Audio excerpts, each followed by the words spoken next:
Sederet faktor yang meningkatkan risiko miokarditis. Miokarditis merupakan kondisi meradangnya miokardium alias otot jantung. Peradangan menurunkan kemampuan jantung dalam memompa darah ke seluruh tubuh. Akibatnya, penderita miokarditis mengalami sejumlah gejala antara lain nyeri dada, sesak napas, aritmia, maupun pembengkakan di kaki. Sejumlah hal dapat meningkatkan risiko peradangan otot jantung.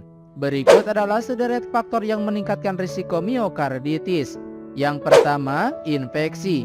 Infeksi merupakan penyebab miokarditis yang paling utama. Infeksi dapat disebabkan oleh virus, bakteri, jamur, maupun parasit. Untuk melawan infeksi, tubuh bereaksi dengan menimbulkan respon berupa peradangan. Beberapa bagian tubuh pun turut terdampak termasuk otot jantung. Sayangnya proses peradangan justru dapat melemahkan jantung, karena itulah penderita miokarditis mengalami deretan gejala yang telah disebutkan tadi. Tidak hanya itu, peradangan otot jantung akibat infeksi biasanya disertai gejala tambahan. Gejala yang dimaksud berupa sakit tenggorokan, sakit kepala, nyeri tubuh, nyeri sendi, demam maupun diare.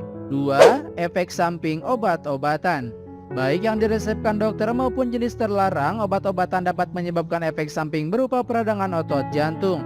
Sebab, efek samping obat menyebabkan reaksi alergi, efek toksik, maupun hipersensitivitas. Disampaikan Dr. Atika, salah satu obat yang memiliki efek samping meningkatkan risiko radang miokardium yaitu antibiotik bernama cefalosporin. Cefalosporin merupakan kelompok antibiotik yang digunakan untuk mengobati infeksi bakteri. Jenis antibiotik lain yang dapat meningkatkan risiko miokarditis yaitu penisilin, sulfonamida, dan azitromisin. Selain itu, miokarditis juga bisa disebabkan oleh efek samping obat terapi kanker, obat anti kejang, obat untuk epilepsi, maupun obat terlarang seperti kokain. 3. Paparan zat kimia. Paparan zat kimia seperti karbon monoksida dapat meningkatkan risiko miokarditis. Biasanya seseorang terpapar karbon monoksida dalam jumlah besar ketika menghirup asap kebakaran.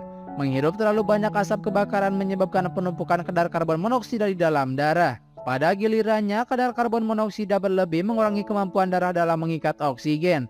Akibatnya, semakin sedikit oksigen yang diedarkan ke seluruh tubuh, kondisi ini menyebabkan sel-sel tubuh mengalami kerusakan. Berdasarkan studi dalam American Journal of Therapeutics, keracunan karbon monoksida pada gilirannya menyebabkan miokardium cedera dan meradang sehingga mencetuskan miokarditis. Selain karbon monoksida, paparan zat kimia yang berasal dari arsenik dan radiasi juga meningkatkan risiko peradangan otot jantung.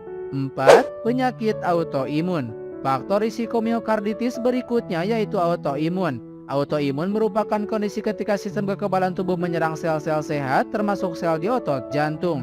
Kondisi tersebut menyebabkan otot jantung rusak dan meradang. Terdapat sejumlah penyakit autoimun yang bisa meningkatkan risiko miokarditis, diantaranya lupus, Crohn, rheumatoid arthritis, dan celiac. 5. Radang pembuluh darah. Miokarditis juga dapat dipicu oleh kondisi radang pembuluh darah. Radang pembuluh darah yang dimaksud seperti granulomatosis Wegener, arteritis sel raksasa, dan arteritis Takayasu. Peradangan pembuluh darah bisa menyebabkan miokardium rusak dan ikut meradang sehingga mencetuskan miokarditis.